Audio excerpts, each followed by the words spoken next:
Perilaus 2 by Mark Henderson.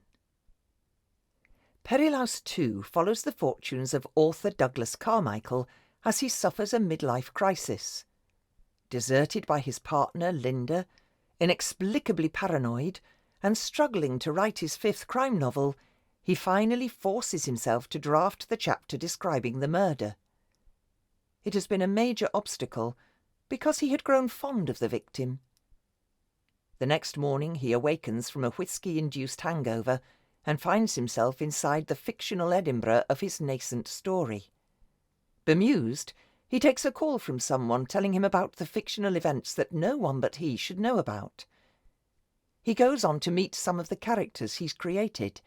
Then he discovers that neither his real-world flat nor his friends' houses exist in this parallel world. Why has this happened to him? How can he return to reality? Does he even want to? And while he's inside the book he's trying to create, to what extent can he control the further development of the novel by writing it? Must he become a participant in the story, as well as its author? I'm Mark Henderson. Here are a few words about my newly published novel, Perilaus 2.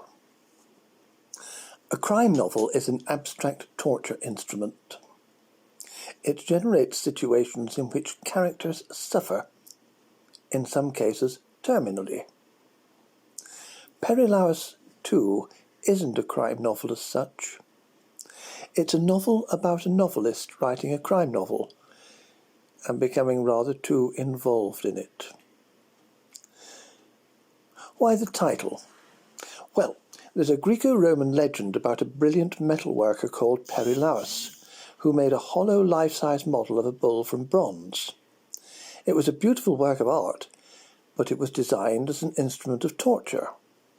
According to the legend, Perilaus was punished for his cruel invention by being confined to the bull himself, but then he was taken out of it while still alive and thrown over the cliff. The protagonist narrator of Perilaus 2, Doug Carmichael, is trying to write his fifth crime novel, to be called The Bronze Bull. It features a foot-long bronze replica of the Bull of Perilaus, allegedly excavated from the place where the original Perilaus is supposed to have lived and worked. Though maybe it's a fake. It's stolen by an unscrupulous archaeologist and museum curator and sold to a dealer in antiquities. The dealer is murdered and the bull disappears. Therein lies the core of the plot of Doug's novel. It's a whodunit. But is the murder related to the bronze bull, as the evidence implies, or is there an unrelated motive? In either event, the bronze bull acts as a focus, even as a major character. Doug struggles to write the murder chapter because he's grown to like the victim. He finally manages to compose a draft of this chapter with the aid of a bottle of single malt whisky.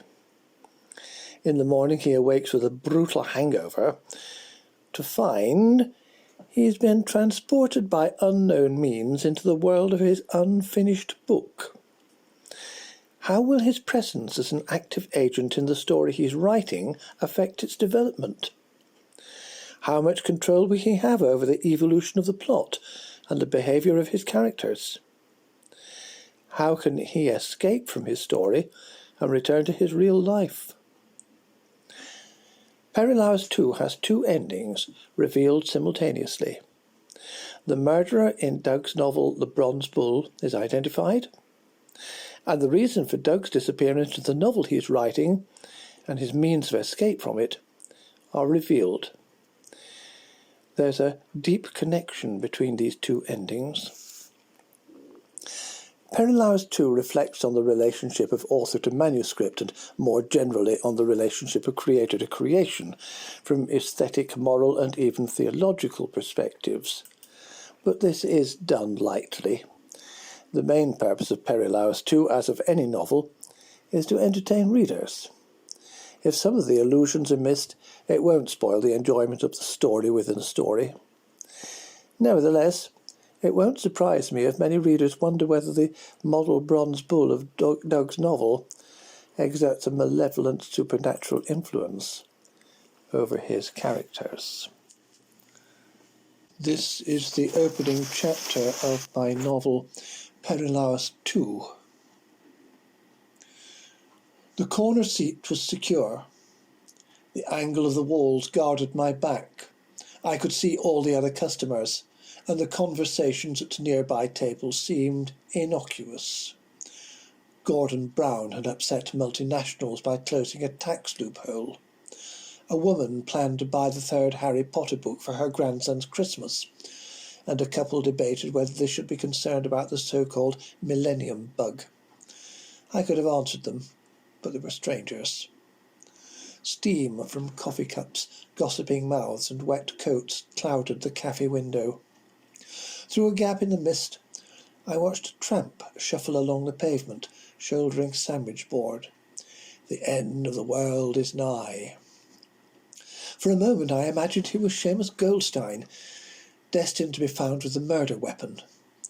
But Seamus belonged to my embryonic story, the tramp with the sandwich board to the real world. By the time my mind had registered the distinction, he'd disappeared.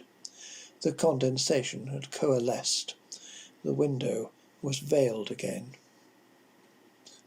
Embryonic story. My ability to write had deserted me since Linda had gone.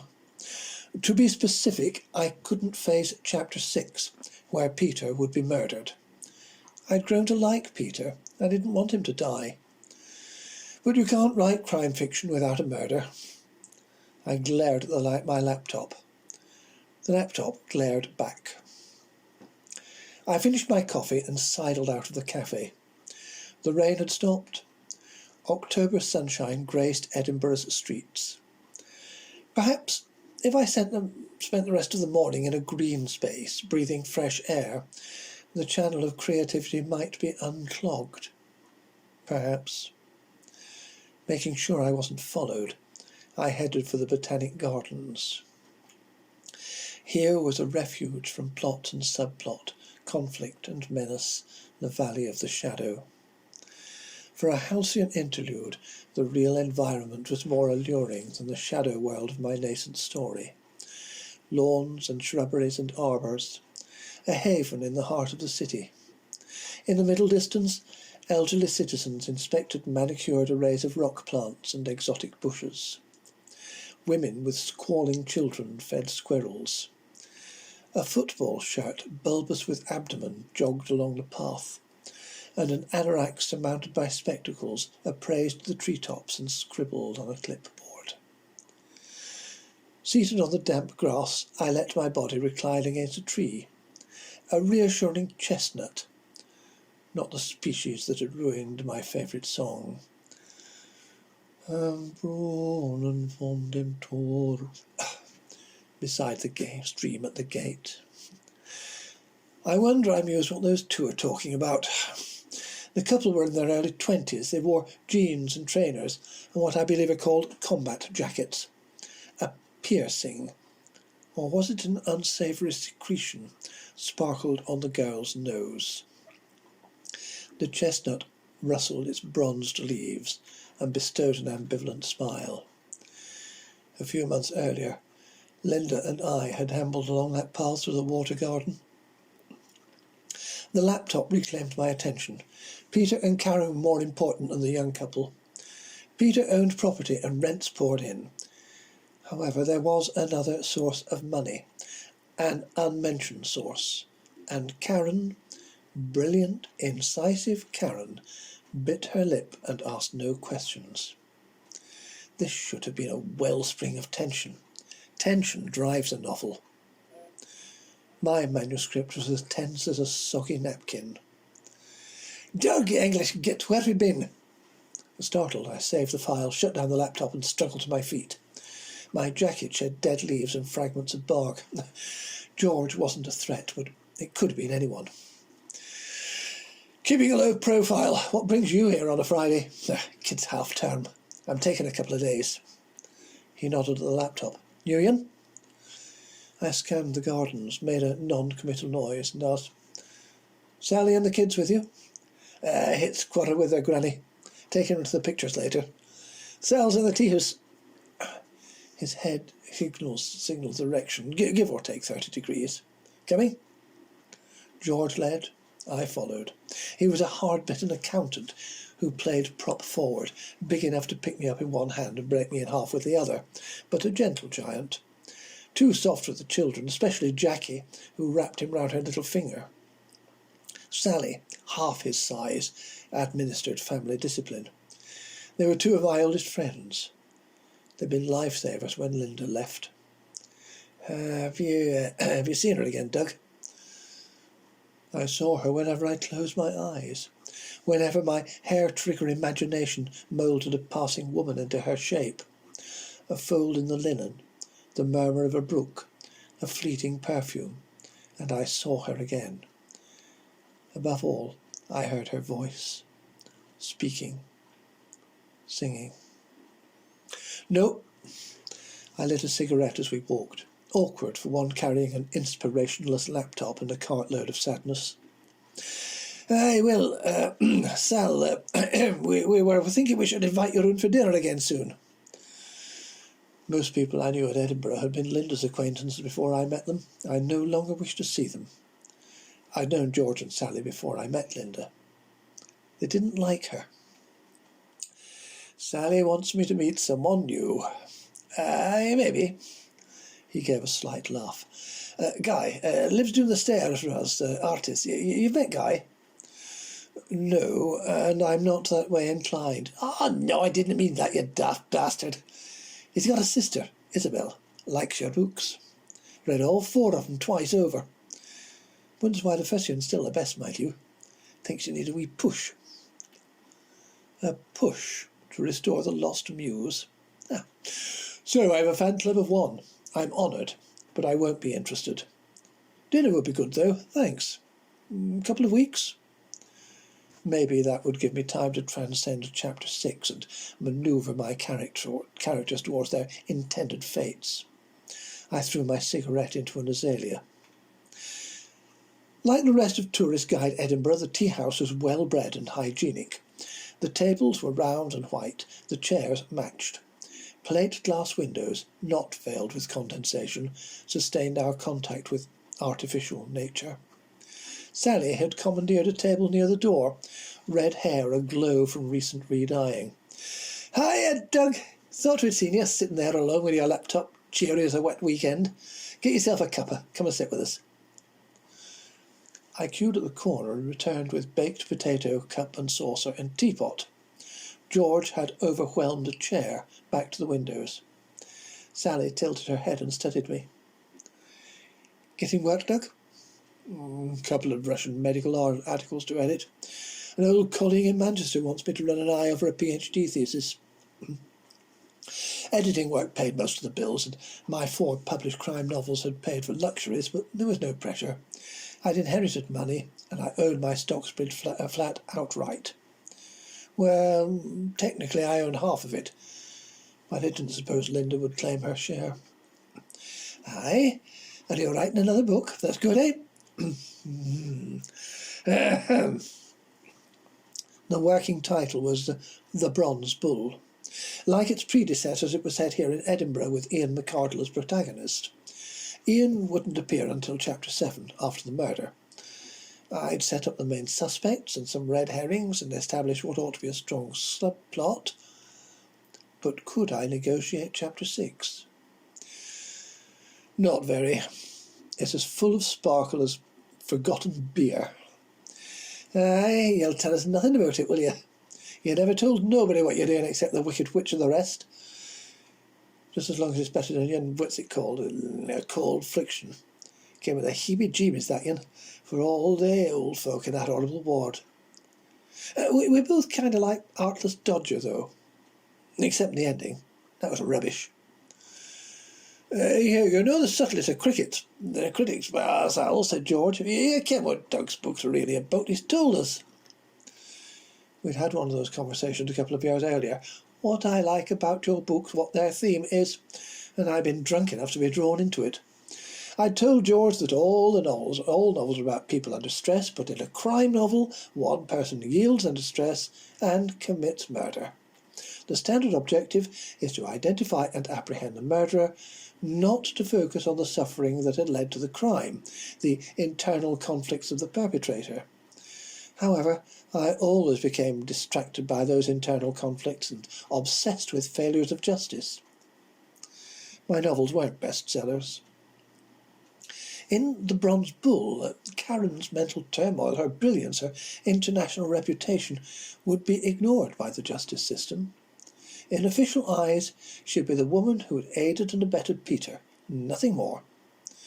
And what would it matter that Peter was dazzling, charismatic, a good friend, though not a man to cross, and habitually loyal, though he had deserted Alison after the miscarriage, and had failed to reward David's help?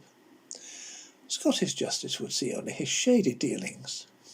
So it would be for the others, Alison, David, Richard, and the rest. The sum of their joys and sorrows, stresses and contradictions, virtues and vices, would weigh no more than a feather in the scales of Scottish justice. DCI Ian McArdle would understand the contradictions and stresses. He'd feel the sorrow, but he was only the instrument of justice. The instrument could be sensitive, but the wielder wasn't. And so what? I'd said it all before, 4 times. I ate my baked potato. George tells me I'm invited for dinner, Sally, and I suggested a couple of weeks. Would that be okay? We talked about their children, and about Guy the artist. Kind of wabbit looking with a moustache, said Sally, and his sister Isabel. There were no children in The Bronze Bull, or in most of my novels. I wondered why not. Sally chortled, "Oh, Doug, get an eyeful of those two."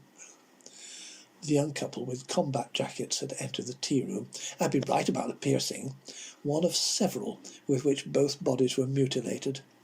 Tinny pop music leaked from their earpieces. I grimaced. George chuckled. Modern culture, Doug. Food for a writer, you know.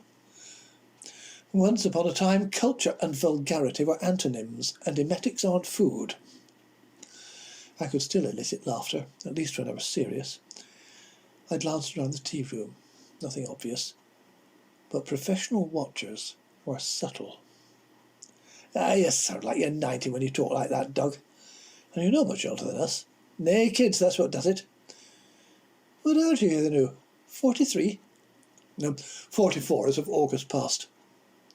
I'd have liked kids. There was a short silence, but Sally was never slow to speak her mind.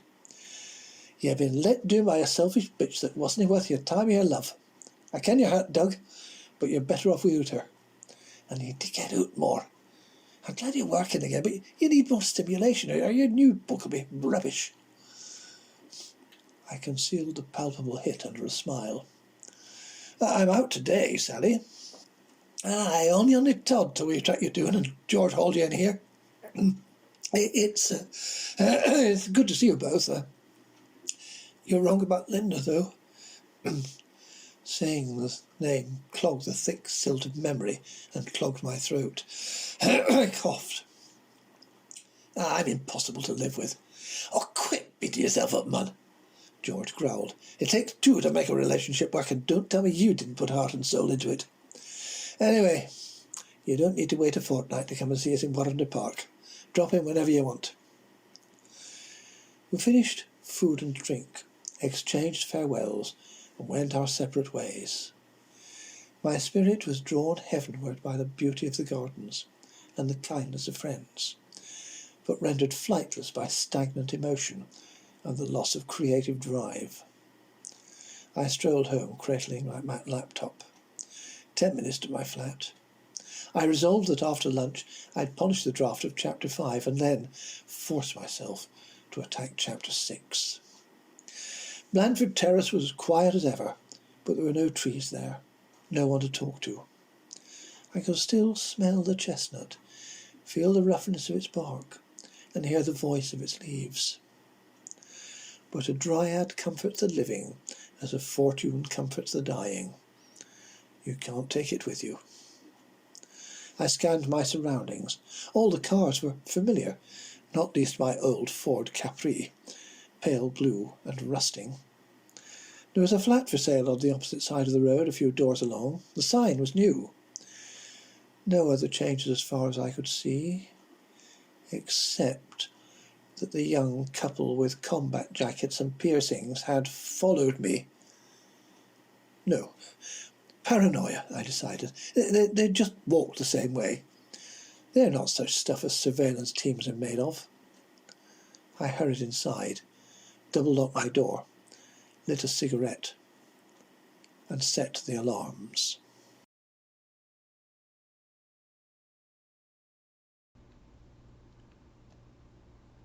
Walt Pilcher reviews Perilaus 2 by Mark P. Henderson. A fascinating premise, this. A novel writer who becomes trapped in his own crime story and tries to write himself back out of it with increasingly maddening results. I read it with mounting interest as the novelist, Doug Carmichael, wrote himself into ever-deepening perils involving the police and his disintegrating personal life. Not such a big difference in the spellings of perilous and the Perilaus of the title. Parallel is another similarly spelled word. I leave it to the reader to look up the life of the mythical Perilaus of Athens and decide if it parallels Carmichael's plight, but with less intensity, thank goodness. I enjoyed the story and Mr. Henderson's writing, as well as the premise and parallels as stated. The ending was satisfying and believable. I confess to having a bit of trouble at first keeping all the characters straight, and with the Scottish brogue that appeared from time to time, but what can you expect of a Yank from the west side of the pond? Get the book.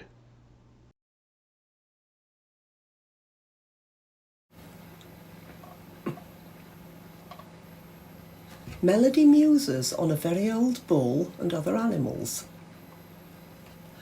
Perilaus 2 by Mark P. Henderson is a psychological crime drama that will whisk you along into what one reviewer called a psychiatrist's nightmare.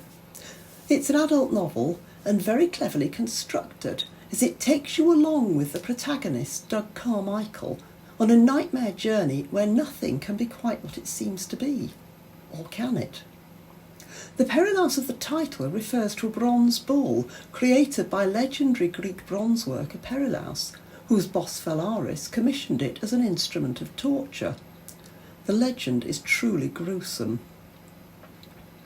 Although there are few animals in Perilaus 2, the ones that appear seem to signpost trouble. The bronze bull itself hangs over the story ominously throughout. Near the start of the book, a stalking cat precedes the arrival of the black cab that takes Doug where he really shouldn't go. It should be an unremarkable incident, but it's as though the sinister music starts to play in the background. Another character, Beth, has a cat called Harmony. It avoids Doug, but seems to have no reason to. In fact, the nearest Doug comes to direct animal action is when his friend Lydia describes a PlayStation game to him. The game uses dogs to track bears, but even then Doug doesn't actually play it. So what is it with Doug Carmichael and animals? Here's the question I asked Mark P. Henderson. Is it deliberate that the fleeting glimpses of animals signal trouble ahead for Doug? Here's Mark's answer. Yes, it is deliberate. The animal that appears most often is a rat. This is usually associated with a stab of pain over Doug's right eye, one indication that Doug has a mental health problem, since in most instances there's actually no rat, he's imagined it. Wow, yes, I'd forgotten the rats in amongst everything else in this book. I hadn't even really registered that they were mostly non-existent rats. That's the way this book unravels as you travel through it. You can see solid ground or quicksand beneath your feet, and you begin to share in Doug's world where it becomes harder and harder to tell one from the other. You should prepare to read this one from the edge of your seat.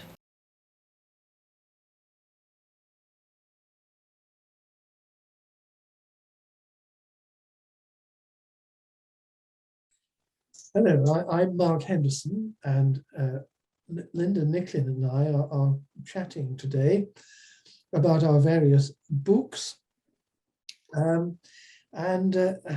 believe I'm obliged to talk about at least my most recently published one, which is Perilaus 2.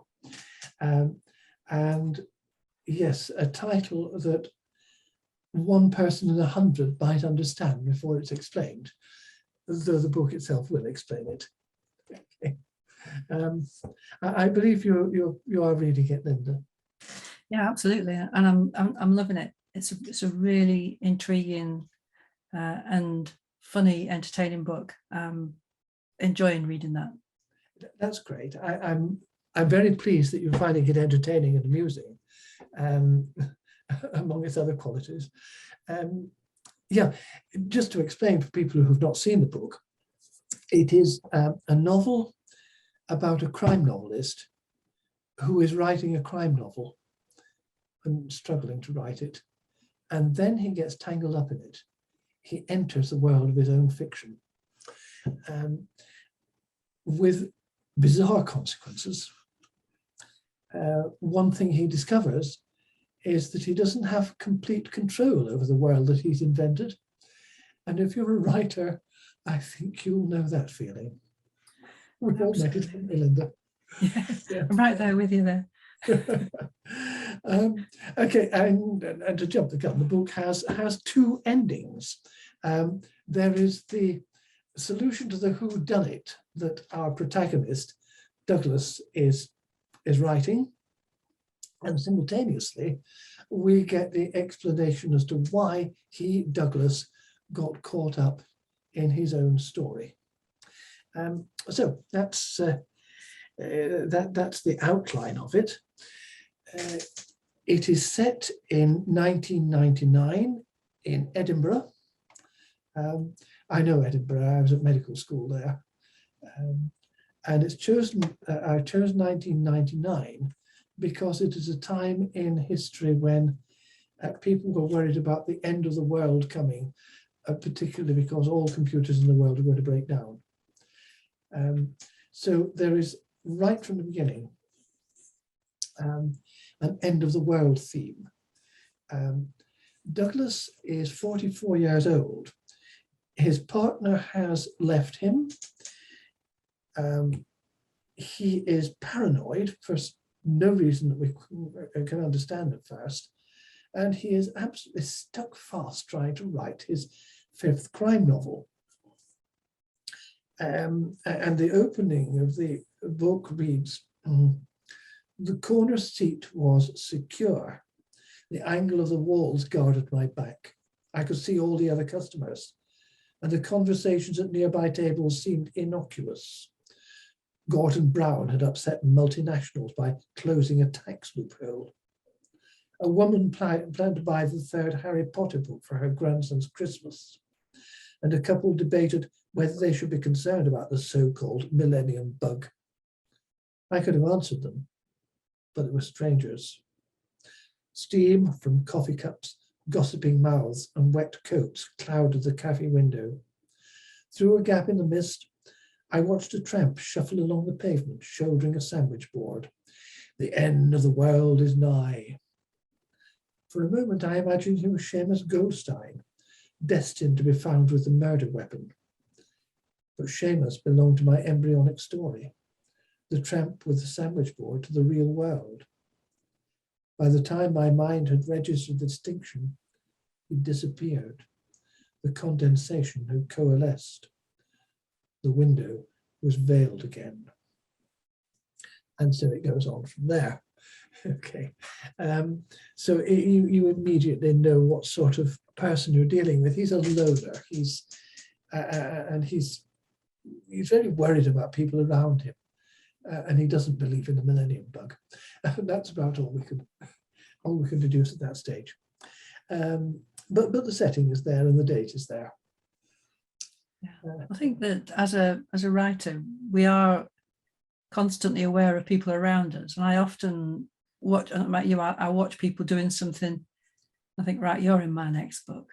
Oh yes, I've just got such a a bag full of really interesting characters. I just think they have, too good to not borrow that. And it sounds like your author, and obviously you do the same.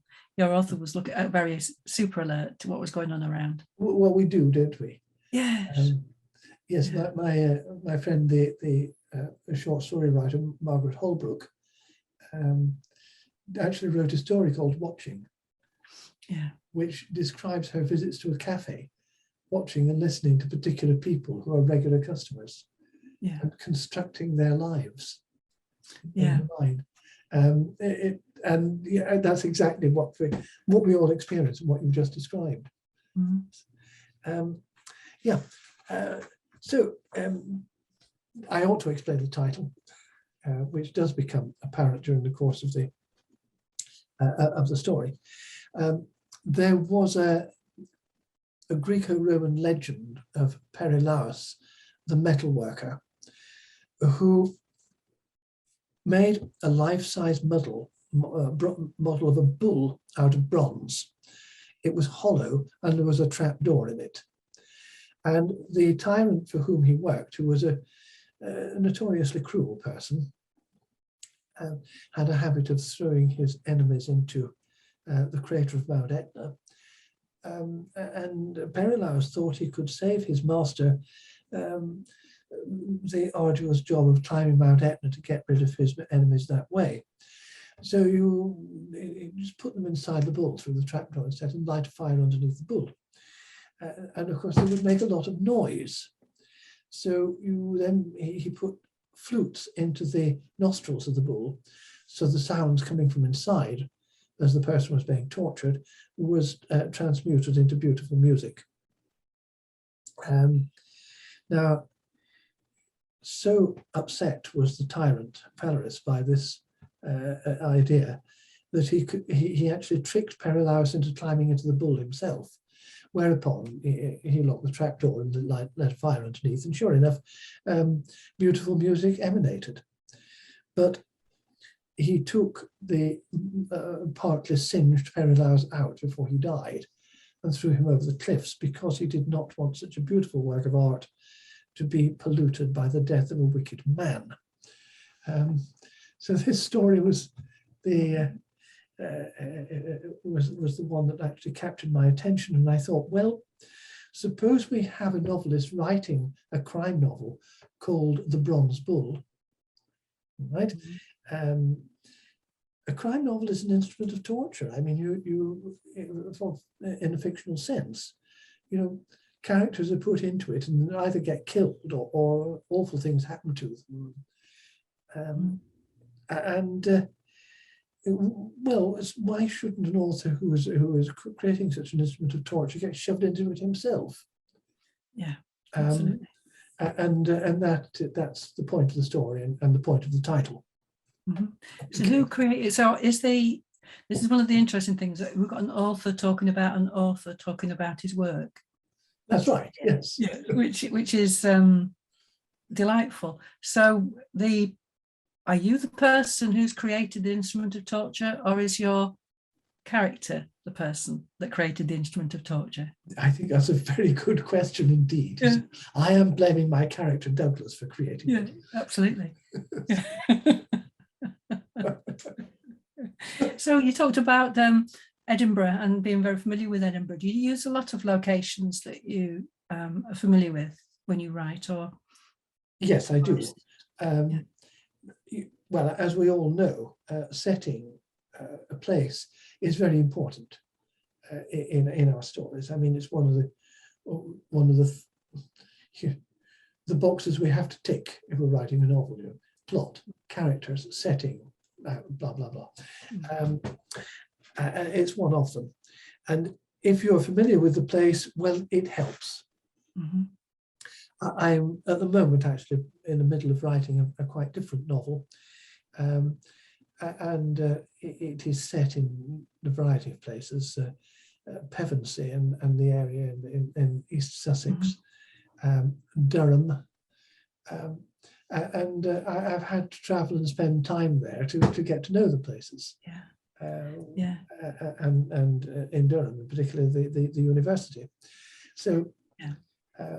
and, So, because in Storm Girl, my book, I use quite a lot of locations that I know very well, and I took the opportunity to sync my school. I actually. Oh, you must have enjoyed that. I hadn't realised you'd done that. Yeah, the school gate, which was my old school, sank the lot. But interestingly, part of it is in York, and there is a place in where there's quite a lot of she's canoes, and she goes under a bridge that's very low and has to lay back to get underneath. I did that, but that's a different story on the Thames coming back from a pub. But actually, I went to York more recently and found the bridge. I didn't know it existed. Oh, and I actually was walking through York, and I thought that has got to be the bridge where Angel had. So sometimes it works both ways, you know, chicken or egg. So I found the bridge close to the place, you know, where she was safe. Well, that must have given you a really good feeling. Oh yes, yeah, absolutely. I have to say, Linda, that for any viewers of this recording who haven't read Storm Girl, I recommend it very strongly. Thank you. It's a dystopian future, and not very far in the future. Well, there are three things I like particularly about it. First of all, despite its brutally dystopian theme, and this half-drowned world and lots of dead people and the rest of it, ruined communities, it is first and foremost what used to be called a rattling good yarn. It's an adventure story, and the narrative pace never slackens. It just grips you and holds you. Of course, there are rises and falls of tension, as there are in any good novel, but the plot never congeals. You never get the saggy middle. And the second, although the horrors of this near future world that you create are faced full on, you never dwell on them to a maudlin or distasteful extent. You present them, but you don't wallow in them. That's really well balanced. And third, in addition to this, there's a wonderful protagonist, Angel, whose character evolves and toughens as her story unfolds. The book boasts a wealth of strong and brave and admirable women characters in whose courage and commitment lies a glimmer of hope for the world's future. I was rather entertained by the bad guys, because I saw some of those as satirical portraits of certain influential people alive today. Absolutely, they are. I loved them. I put some in so I could kill them. So we're back to killing our characters again here. We're back to killing our characters, but there's the ones you actually enjoyed killing. Yeah. I saved them specially. It was... I thought it was a terrific book. And, you know, I've read it twice. You know, yeah, and I've recommended it very strongly to others, particularly people who are interested in and concerned about the environmental crisis. You know, because it is such a great book about the environmental crisis. And you're writing more. Yes, I'm in the. I really hope it's the end stages of my next novel. I know that. And this is kind of dystopian.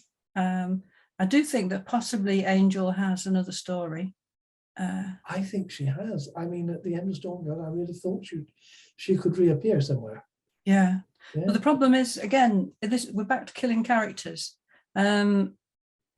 I suspect I've got to kill a fairly main character who's dear to her in order to pick it up again with the same level of drama. So that one's kind of brewing.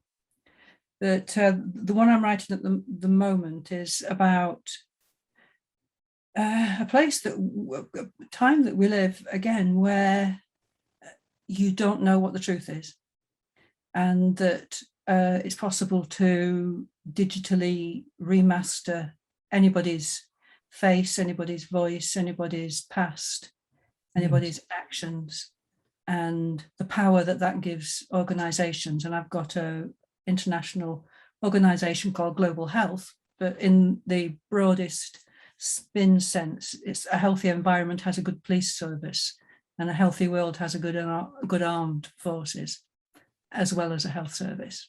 So health, a healthy community rather than healthy individuals. And they basically are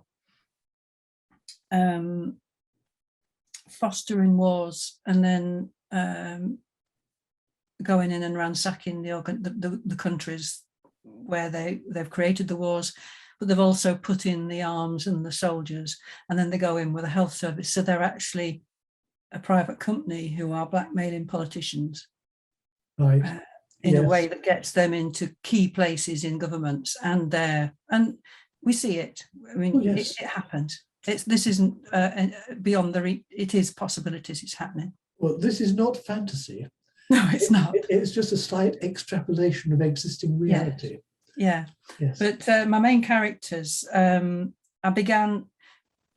I was driving past the local bowling alley and I saw a motorbike with a piece of tarpaulin over it, and it was flapping in the wind. And I was driving past and I thought, wouldn't it be interesting if there was a body under there? And that is the beginning of the story, because the body is a key element of the story, but you don't get to until, I don't know, say chapter 40. But that spun back and spun forwards, and that's a key character. But yeah, so this is just about how writing works, isn't it? Exactly. I mean, there's this little thing like that, because I mean, the one I'm working on at the moment is very different. I've actually submitted a sequel to Perilaus 2, and I've also got a historical novel about our local folk hero of the 16th century, who stood up against the landlord, the Earl Marshal of England, the Earl of Salisbury, when he tried to impose rent rises. And actually got them stopped by protesting to the Privy Council in London 4 times, which is, nobody's told this story, and it's a great story. So I got to do it. But the one I'm writing at the moment is not quite seeing the tarpaulin flapping, but it was seeing Mills and Boon romances. All right. And asking the question, suppose there were 2 real people like that heroine and hero. Okay, yeah. How did they get to be that way? So peddled it backwards. Cardboard characteristics. Yes. And good Lord, what would happen when they got together? That wouldn't be happily ever after, would it? So I'm about the same stage as you, sort of, but about 3/4 of the way through, I think. Yeah. We'll see how it goes. Things like Brigadoon, that is just so funny. The place, the locations and stuff. But probably my kids wouldn't get it. But you've got to have some fun, haven't you, with writing as well? Oh heavens, yes. You've noticed that. A couple of other readers have noticed it.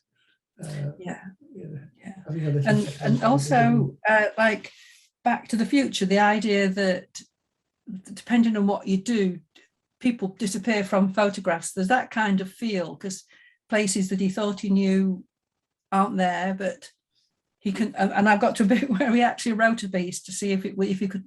He's experimenting with how much he can change the story by writing it. Yes.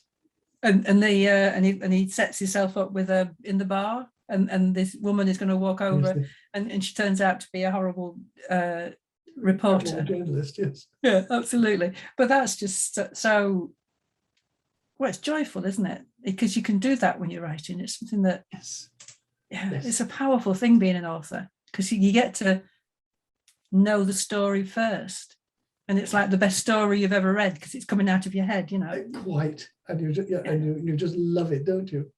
Yeah. Oh, it's such. I was interested, in the broken glass thing, in the glass wall. Yes. Where actors talk to camera. Yes. And I was wanting to sort of explore the idea that because you're a narrator, and also because you're describing your character as the writer, who is the narrator, and like unreliable narrator. Yes. Yes. That whole thing about, this guy actually is written the book, but he's in it and he hasn't a clue what's going on. So what kind of a main character does that kind of make him? Do you know what I mean? I don't quite know how we can get that in there. I think you're talking there about the ultimate in unreliable narrators. Absolutely, couldn't be more unreliable, because he doesn't even know. We don't even know if he's sane or real or quite nothing's real, is it? There's nothing there that you can pin it on, which is I thought that was hilarious. Because you mean like what was it? It was called Phoebe Waller Bridge, the something bag. I can't remember what it's called. It won awards and all the rest. But you do get regular, or more recently, a number of films where they've paused and they speak to the audience, don't they? That kind of thing. Yes, it's very strange to see it, because in terms of in literary terms, that was something done in the 18th century. Well, yes, dear reader. Dear reader, yes. I loved those. Fielding did it in Tom Jones to hilarious effect. Yes. But your character is doing that, but not a dear reader, come along with me, let's link arms, I've got an interesting thing to tell you. yours is doing it because he's trying to work out what the hell's going on. He's no guide to the story, is he? No, he's absolutely no idea what's happening. Just like the rest of us. Quite. He thinks he's in control, but well, not entirely. No. Less and less so. Yeah. Yes, I was very pleased about introducing the tabloid journalist. I thought that. Yeah, that was just like such a good. It was a good punchline. That was, here we are. Finally, he's worked out how it's going to work. All he's just got to do is go back to his room and write bits, and he can pull it around and get control again. Yes. Yes, and I suspect. Yes. So. Well, I'm certainly enjoying talking to you. It's all authors, we're all the same. We love talking about our books. Absolutely. I warn my friends, don't get me talking about what I'm working on. Mm-hmm. You'll never shut me up. No, well, I've got friends who say, don't tell us how it ends. Just don't say. They say, are you writing another whatever? But just don't tell us what it's about, because we want to read it. Yes. So I may have gone overboard with the talking about my writing. So, but they now tell me to shut up. We've all done it. I mean, it's if you're an author, it's what you do. Yeah. There's something about if you tell people what you've written, it kind of takes the polish off it, takes the shine off it. Well, yes, and you don't want spoilers. No, but also it's not quite so exciting to write then, because you've already got some buzz out of telling people the story, so why bother? I hadn't actually thought of it that way, Linda. I think you're probably right. Yes. Yeah. I've got a friend who's got a really, really good children's book in his head, but he won't write the damn thing down. He just tells you the story and you laugh, and then he goes away and he gets his reader reaction without the bother of doing the writing. I hadn't thought about it like that. Shortcuts. Oh, yeah. It's a shame. No. I mean, I will talk about books that I'm working on, and it doesn't dim my enthusiasm at all. Although I have to admit, I've stuck with my work in progress for the most absurd reason. Yeah. You can't say that and not tell me what it was. Well, you look at chick lit of all shapes and sizes, and they always end before a wedding, or they start just after a wedding in rare occasions. You never get a description of a wedding. Oh, right. Interesting. Yeah, and absolutely not.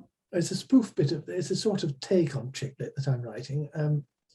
It ain't chick lit, but it's using a lot of chick lit tropes. Mm-hmm. But I've got to get a wedding in there, and I'm stuck. You know who needs a wedding, and you know that the wedding has to happen. You just can't. Oh, yeah. Oh, yes. The wedding is an integral part of the story. Yes. Okay. And is it a good wedding? I mean, weddings are Oh, it's yeah. like holidays. You have plans, and then the real thing happens. Oh, no, Never goes. it will go perfectly well. With a few minor hiccups, but it'll go generally well. That's not the problem.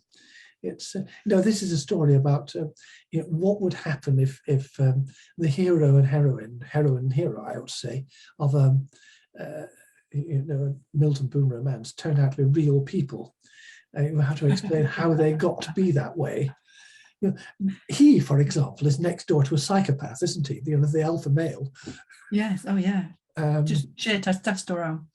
Absolutely. And as for her, well, quite honestly, I think the less we know about her background, the better. But then we must know about her background. Yeah. And then, because they get married, and what's going to happen? Happily ever after? I doubt it. So that's what I'm working on. I guess it has to be a happy ever after, but maybe you need to make their weaknesses their strengths, and that's why it works. Well, to an extent it will. Yeah. And to an extent it won't. But no. Yeah, so anyway, I've got the whole story, it's all like, but all the rest of it. Yeah. Usually if you get weddings in a story, it's about the trials and tribulations up to the wedding. Yes. And then you get the fireworks. Yes. And that's it, isn't it? Yeah. We don't really get the description. Anyway, that's I believe that Dame Penelope Lively has written, her new book is called Metamorphosis. And I heard her at a Society of Authors meeting. I heard her reading an excerpt from it. And that is an absolutely perfect description of a wedding. But trying to get the book delivered or through the library, so far not successful. And quite honestly, you read that, and you end up trying to write like Dame Penelope, and I would really rather not even try. I couldn't. She's good. It depends on your experiences of weddings. I mean, mine, I wouldn't mind erasing largely, but or maybe you have to be brave and say, well, I wouldn't be the person if it hadn't been for those two incidents. But I grew up in a family where it wasn't a good wedding unless there'd been a fight. Right. Yeah. So weddings and weddings. Yeah. Yes. It's like you can't have a good Friday night out without a fight. Absolutely not. No. Yeah. I grew up in Brigg where I sank the school, the girls' school. Yes. And it's got two rivers and a road that goes, and I think there's 18 pubs. And so the only thing to do on a weekend was to go out and get drunk and have a fight. But that I remember the school being sunk in Stormgate. I didn't realise it was quite so personal for you. Oh yeah, it was revenge. Yes, no, it was the kind of school where the headmistress said at the end of term, "Go home and help your mother." Right.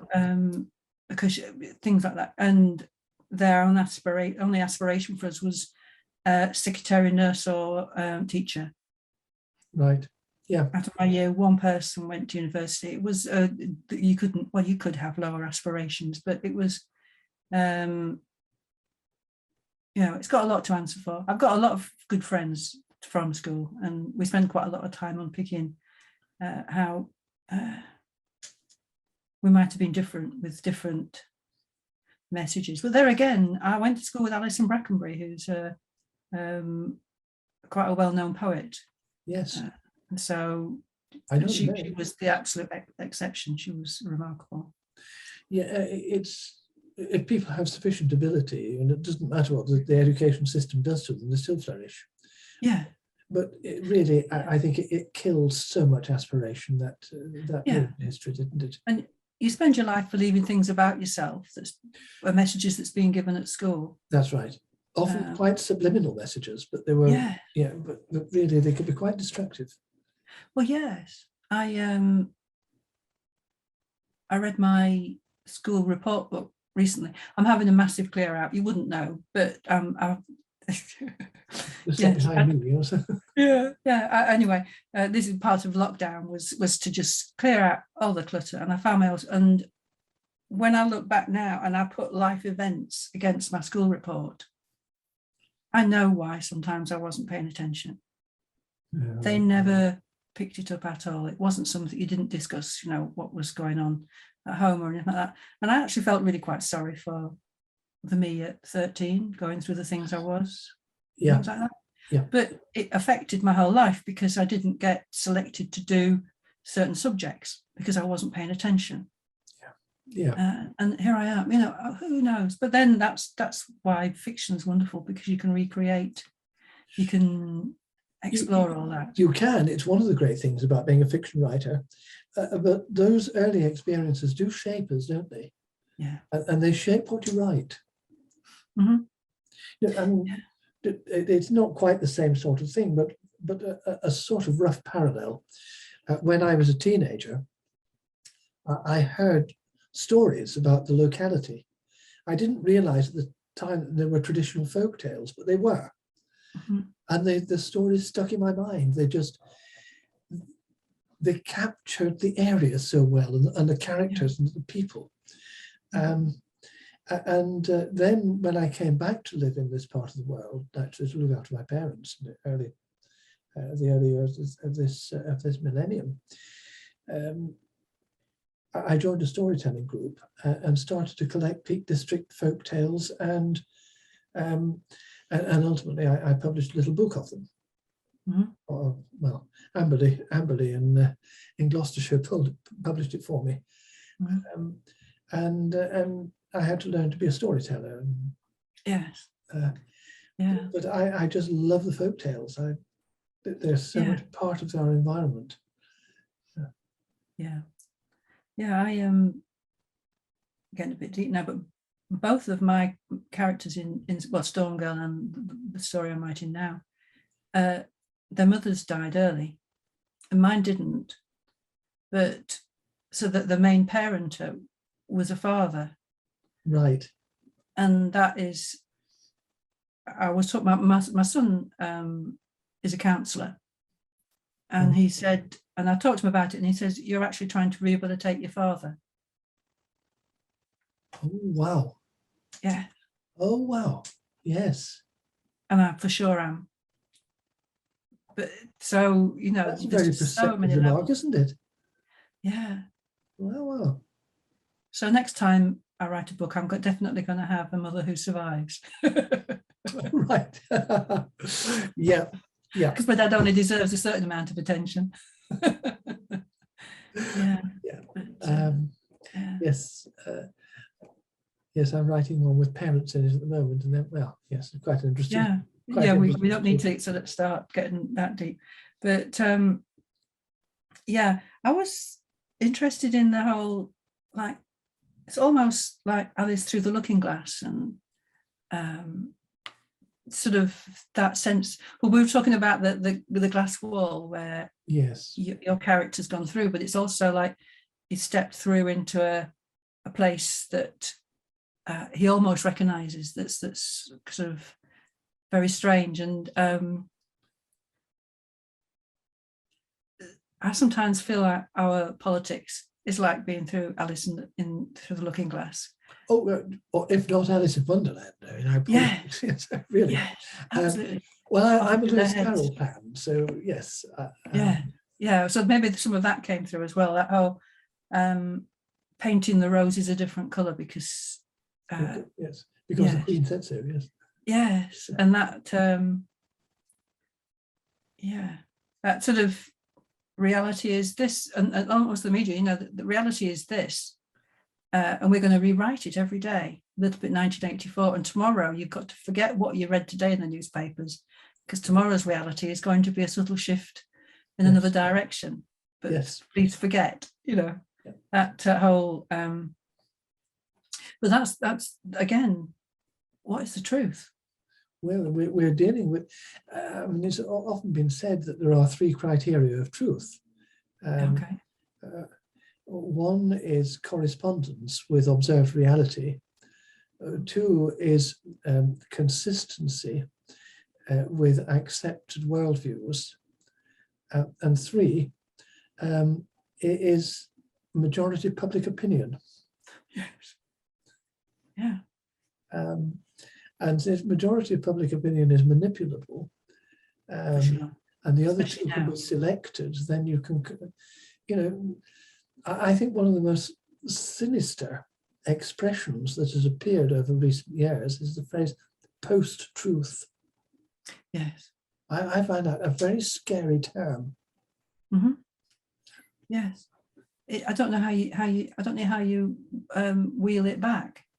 I don't know how you turn the clock back to a time when I want to say to people, if you read something and it gives you a rush of energy, it's a lie intending to hook you in. Yes. If you read something and you have to think about it and you don't feel, because that rush that you get and that hook, thinking, oh, I must, that makes sense. Nothing ever in life is that black and white. No. And if you get something which gives you such a strong feeling, you are being lied to, and somebody's pressing a button, and it's down to vaccine, anti-vaxxers, anti-vaxxers and deniers of patently obvious truths that's going on around us. And I don't know at what point people will say, hang on a minute, because there's so much anger and so much identity tied in with it. They would have to admit they were wrong. Yeah. It's easy to carry on embodying lies and dying for it because you get COVID and die. And things like that. It's easy to carry on believing the lie than it is to say, I've been conned. It's like, with cybercrime, and when people get conned into giving their money to some person on a dating site or something like that. The damage to your psyche to believe that it was possible for you to be so completely taken in. So hoodwinked, yes. It is. It's embarrassing at minimum. But yes, it's very frightening, and conspiracy theories abound. Yeah. There are hallmarks of conspiracy theories that ought to be taught to people. Yeah. Ought to be taught in schools. Yeah. If what you're being told is this, and this, and you feel this, and then you're dealing with a conspiracy theory. Yes. Yeah, there is a really interesting pyramid of how to tell what is a conspiracy theory and what is something, because the truth is never concrete. Like science is constantly evaluating itself. Of course, I mean, and so that but then if you take back to your book, I was thinking about your torture, your bull, your golden thing, the story that your story is based on. That became a myth. That I go, I looked Wikipedia, the source of all knowledge. I looked it up, and it's a story that has been repeated in different forms through history. Oh yes. And when you look at people, the way that we're manipulated into wars and things is to tell us dreadful things, and it's usually about killing babies and things like that, isn't it? Yes. It doesn't have to have happened, but it just fits in with some folklore thread.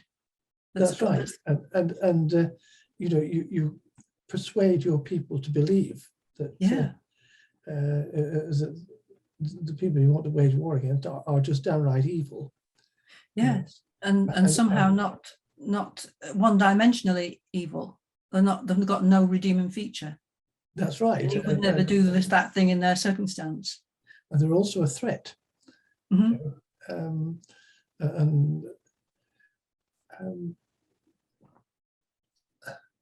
Hermann Goering had actually described that, exactly how to make people fight a war. Of course, the common people don't want a war, but this is how you do it. Yes, absolutely. And we're still doing it, and we're still doing it against others. Yes. And we still continue to think that people living in the global south who are losing their land to rising sea levels somehow don't matter because I can still get my avocado shipped in from somewhere else, that kind of. Yeah, that's right. And fascinating. And the Micronesian islands that are simply disappearing. Yes, absolutely. It's a dreadful business. I mean, yeah. So how do we get back to to your book? We're talking about realities and truths and yes. Perspectives, and sort of ties in with my book, Other People's Secrets, because that's the foundation of the story is that my character refuses to collaborate or is sucked in as a junior doctor, is sucked in, and some things happen and he starts to question it, and from there on he's outside the system and is in grave danger, and it takes it from there. And that's I'm looking forward to this, Linda. This is exactly well, I'm looking forward to knowing how it's going to happen, how it's going to end, I have to say. No, this is exactly the sort of book that really appeals to me. I really enjoy this. Yeah, I've not put any popular. I don't actually. I might have put one or two people in to kill, but no, quite such high-profile media barons or anything like that. None of those in there this time. Yeah. Well. Yeah. But, so I think.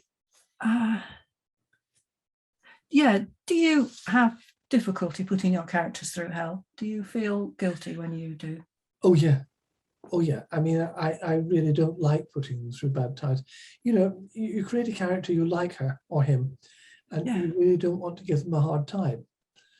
Even if they're an unpleasant character, they have a redeeming feature, or we know the reason why they're like that, don't we? Because we've created them. Because we've created them, yes. Yeah. We know, and it isn't their fault they're like that. No, because it's our fault. We wrote really, yes. But for example, the work I'm writing at the moment, I mean, you can feel quite sympathetic to the main protagonist. But when she was younger, I mean, not just when she was younger, but later on in life, it was dreadful things. She was awful. She didn't actually kill anybody, but she was responsible for people dying. Wow. Yeah. And knows it. Mm-hmm. And she's not altogether truthful. She's got a lot of good qualities as well, but I really don't like describing those or revealing those aspects of the character. No. I'd like it to be very good, Yeah, I did a script writing course with a theatre company in Leeds, and one of the people running it actually wrote for Casualty for a while. Ah, all right. And it was just brilliant, just so good. And I really quite like writing plays because you don't have to do all the furniture, do you? It's like he sheds, and the actors have to work out what it actually is all about. Leave it to the director and the actors, that's right. Yeah, absolutely. It's like in partnership with the actors and the producers and stuff. But he said, always give your baddies the best argument. Yes. Which is really good because that gives your main character and your story something to get its teeth into. Yes. Which is and the other thing he also said was if there's a gun in the drawer in the first chapter, you sure as hell have got to have fired it before the end. Ah, yes. Chekhov's rifle. Is that right? Yes. Yeah.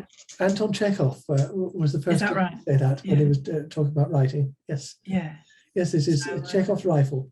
And it obviously not just a gun, but I mean any significant object that appears, it's got to have a part in the story.